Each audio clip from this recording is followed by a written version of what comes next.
স্বৈরাচার হাসিনার ফাঁসি দেখে আমি যেন দুনিয়াতে যাইতে পারি, এটা আমার খুব আমি আল্লাহর কাছে সবসময় করি যে এমন কি মিষ্টি না গরু জবাই করে যেন আমি বাংলাদেশে একটা এই আনন্দ উল্লাস, আমাদের মনের যে আক্ষেপ কষ্ট, এই যে চাপা কষ্ট, আমরা দলমত নির্বিশেষে আমরা যেন সেই উল্লাস আবার পালন করতে পারি। আল্লাহর কাছে এটাই আমার যে আন্তর্জাতিক ট্রাইব্যুনাল দিয়ে তৈরি করেছে, যে ট্রাইব্যুনাল দিয়ে জামাত সহ বিএনপি সালাউদ্দিন কাদের সহ তাদেরকে ফাঁসি দিয়েছে, আজকে সেই ট্রাইব্যুনাল দিয়ে আজকে তাদের ফাঁসিটা হয়েছে। এবং আমি সালাউদ্দিন কাদের সাহেব একটা কথা বলেছেন যে এই ট্রাইব্যুনালটা তো মানে দীর্ঘদিন থাকুক, সময় যুগ যুগ ধরে থাকুক, যেন ভবিষ্যতে এই কর্মকাণ্ড। আসসালামু আলাইকুম রহমতুল্লাহ। জি ধন্যবাদ এনামূলক ভাইকে আমাকে যুক্ত করার জন্য। ধন্যবাদ জানাচ্ছি বিজ্ঞ আলোচক, আমার প্রিয় আলোচক ক্যাপ্টেন মারুফ রাজু স্যার। সবসময় অত্যন্ত গুরুত্বপূর্ণ আলোচনা করেন। আজকে অনেক গুরুত্বপূর্ণ আলোচনা করেছেন। ছাড়া একটা বিষয় আমার ভালো লেগেছে, যেটা হচ্ছে যে বলছে যে আওয়ামী লীগকে পুনর্বাসন করার যে কথাগুলো বলেছেন। আমি যদি আমার ওয়ার্ড নিয়ে কথা বলি, আমি একজন জামাতের কর্মী হিসেবে বলতেছি, আমি একজন জামাতের কর্মী। আমার ওয়ার্ডে আলহামদুলিল্লাহ জামাতের ভালো একটা অবস্থান আছে, খুবই ভালো। কিন্তু এই জামাতের অবস্থান দেখে আমাদের এই ওয়ার্ড সভাপতি বিএনপি যে ভাই আছে উনি সহ যারা আছে, আমার ওয়ার্ডে সবসময় আওয়ামী লীগের ত্যাগী, আওয়ামী লীগ যারা ৪ তারিখে মনির ভাই হয়তো জানছিল, ৪ তারিখে ৪ আগস্ট আমাকে মারছিল আওয়ামী লীগের যে পোলাপানগুলা। এরা সহ যারা আমাদের উপর নির্যাতন করছে, আজকে তাদেরকে নিয়ে কিন্তু উনি আমি দেখলাম ৪-৫ দিন আগে বাড়িতে হাঁস পাটি দিয়ে ওদেরকে খাওয়াইতেছে। লাস্টে যখন এটা করে দেখলাম, বলছে জামাতকে নিধন করতে হবে। তো আমরা দীর্ঘ সময় এই জামাত এবং বিএনপি দীর্ঘ সময় আমরা একসাথে আন্দোলন সংগ্রাম করেছি, রাজপথে ছিলাম। আওয়ামী লীগকে স্বৈরাচারকে দেশ থেকে হটিয়েছি। কিন্তু আজকে যখন তারা নিজের স্বার্থের জন্য এখন যদি তাদেরকে পুনর্বাসন করে, তাহলে ভবিষ্যৎ কি হবে এটা এ আল্লাহই ভালো জানে। আর আজকে যে বিষয়টা কথা হলো সেটা হচ্ছে আওয়ামী লীগের যে আজকে শেখ হাসিনা যে ফাঁসি রায় দিয়েছে, আল্লাহ তাআলা সূরা তাওবার ৮২ নম্বর আয়াতে স্পষ্ট ভাষায় বলেছেন যে তারা কিছুদিনের জন্য হাসুক, কিছুক্ষণের জন্য হাসুক, কিন্তু তাদের কৃতিকর্মের জন্য তারা শীঘ্রই কান্না করবে, তারা দুঃখ প্রকাশ করবে।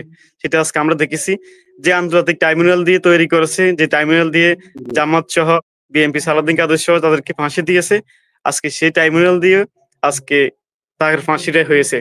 এবং আমি সালাউদ্দিন কাদের সাহেব একটা কথা বলেছেন যে এই ট্রাইব্যুনালটা তো মানে দীর্ঘদিন থাকুক, সময় যুগ যুগ ধরে থাকুক, যেন ভবিষ্যতে এই কর্মকাণ্ডগুলো না হয়।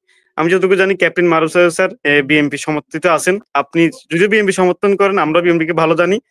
তবে আপনি সবসময় সত্যযোগ্য কথা বলেন। তো আমাদের কিছু বিএনপির ভাইদের যে বর্তমান পরিস্থিতি, যে কার্যক্রম, আমার মনে হয় ভবিষ্যৎ আওয়ামী লীগ তারাই নিয়ে আসবে।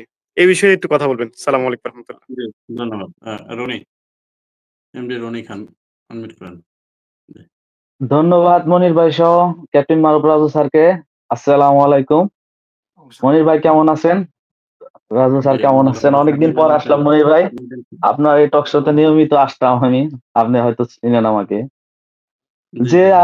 যে আনন্দ উল্লাস আমরা করেছিলাম 5ই আগস্টে, তার সাক্ষী ক্যাপ্টেন মারুফ রাজু স্যার এখানে আছে।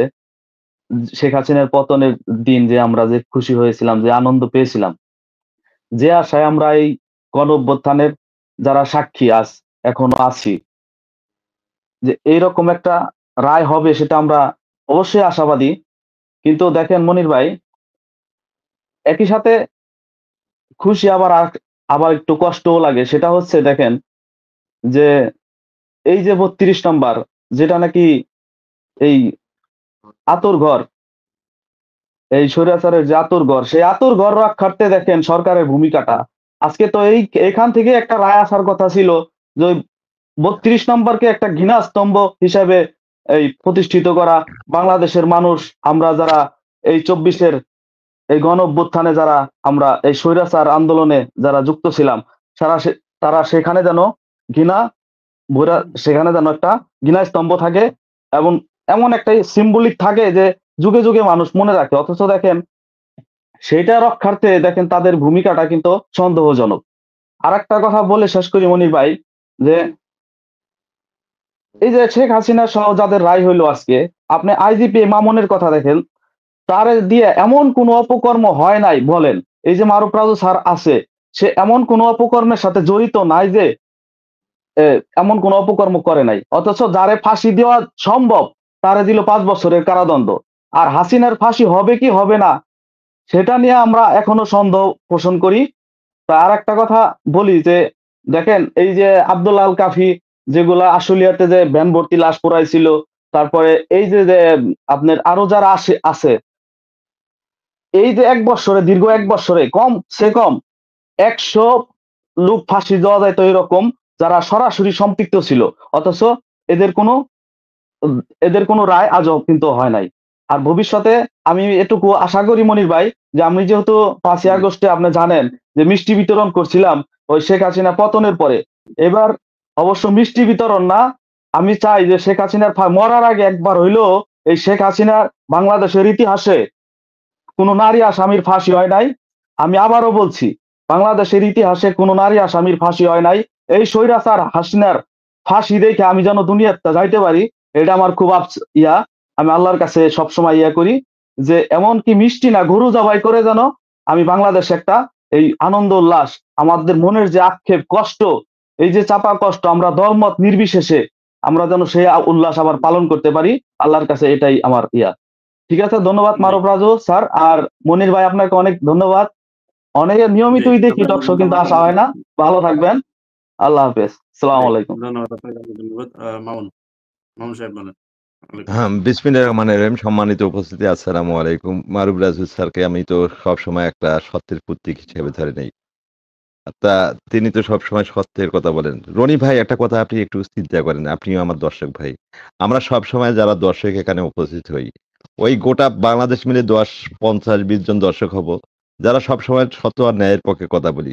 এবং সময়ের সাথে আমরা হয়তো একটু দল বদল করেছি বিধায় যে সত্যের পক্ষে কথা বলি না, এমনটা নয়। বরং অসহায়ত্বের পাশে দাঁড়িয়ে অসহায়ত্ব একটা দলকে গ্রহণ করি। এটাকে যদি কেউ মনে করে যে আমরা দল করি, না, আমরা অসহায়টাকে সবসময় প্রাধান্য দেই। আজকে স্যার দেখেন, বাংলাদেশ হয়তো জাতি তত্ত্বের ভিত্তিতে একটা দেশ পাইছি আমরা, সেটা বাংলাদেশ। কিন্তু পরবর্তীতে ৭১ সালে আমরা কিসের ভিত্তিতে একটা দেশ পাইলাম? হয়তো জুলুমের বিনিময়ে। সেখানে কিন্তু কথা ছিল মানবতা, মানবতা, আ আ ধর্মনিরপেক্ষ এবং আ সমতা, এই ভিত্তিতে এই দেশটা স্বাধীন হয়েছে। অর্থাৎ আমরা আর জাতি তত্ত্বের ভিত্তিতে ভাগ হইনি। এখানে ধর্মনিরপেক্ষতার ভিত্তিতে ভাগ হয়েছি। অর্থাৎ আমরা ধর্মকে বাদ দিয়ে ভাগ হয়েছি। এরপর দেখেন যখন আমাদের প্রেসিডেন্ট জিয়াউর রহমান আসলেন, তিনি যে এক অতি উচ্চ মার্গের লোক, তিনি ধর্মকে নিয়ে আসলেন। আমরা এজন্য এই দলটাকে মধ্যম পন্থা হিসেবে খুবই বেশি ভালোবাসতাম।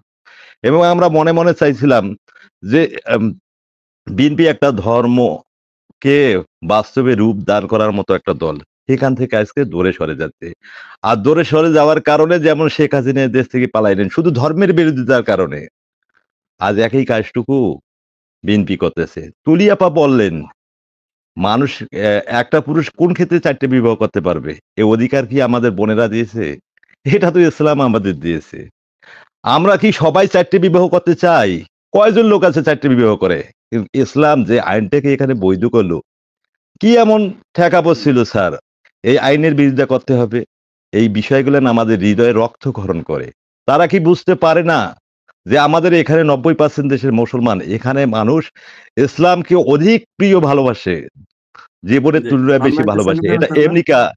আমেরিকা বা জাপান হয়ে যায়নি। এখানে ধর্মনিরপেক্ষ অর্থ এই নয় যে আমরা ইসলামকে বাদ দিয়ে কিছু কথা বলবো। আমরা বিএনপিকে অবশ্যই ভালোবাসতাম শুধু ধর্মের কারণে। সেদিক থেকে অনেকটা দূরে সরে যাচ্ছে। আর এই কারণে আমি তো মনে করি যে বিএনপি যেহেতু পাচ্ছে না, আওয়ামী লীগকে ডাকতেছে এবং আওয়ামী লীগের হাতেই তারা নেতৃত্ব দিয়ে আস্তে, আস্তে তারা নিস্তেজ হয়ে পড়বে। আর ২ টি পক্ষের সৃষ্টি হবে। একটা ইসলামপন্থী, আর আওয়ামী লীগ হবে ইসলাম পরিপন্থী। আবার একটা হাঙ্গামা হবে। আপনি এ বিষয়ে একটু কি বলবেন? শুনতে চাই। ধন্যবাদ সবাইকে। ধন্যবাদ। ইকরামুল হক। আনমিউট করেন, মিউট আছেন, আনমিউট করতে হবে, আনমিউট করেন। মাইকটা আনমিউট করেন। জি, বলেন। আসসালামু আলাইকুম। ধন্যবাদ আপনাকে আমাকে এই টক শোতে সুযোগ দেওয়ার জন্য। আমি প্রশ্ন করতে চাই ক্যাপ্টেন মারুফ রাজু স্যার আপনার কাছে। এখনো ৩২ নম্বরে ছাত্র জনতা এবং ওখানে যারা পথচারী আছে, পুলিশ এবং সেনাবাহিনী যে নির্মম অত্যাচার করতেছে, নির্যাতন করতেছে, কিন্তু এদিকে আজকে সেনাই আপনার শেখ হাসিনার রায়ের পরে মাদারীপুর, গোপালগঞ্জ যে ২৩ জেলার, ঢাকা থেকে যে ২৩ জেলার যোগাযোগে তারা কিন্তু আগুন জ্বালিয়ে, টায়ার জ্বালিয়ে বিভিন্ন রকম করতেছে। আপনার জনভোগান্তি করতেছে, বাসে আগুন দিচ্ছে। সেনাবাহিনীর কাজ কি আপনার দৃষ্টি রক্ষা করা, না যে আপনার রাস্তা অবরোধ করে জনভোগান্তি করতেছে এইটা দেখা? দয়া করে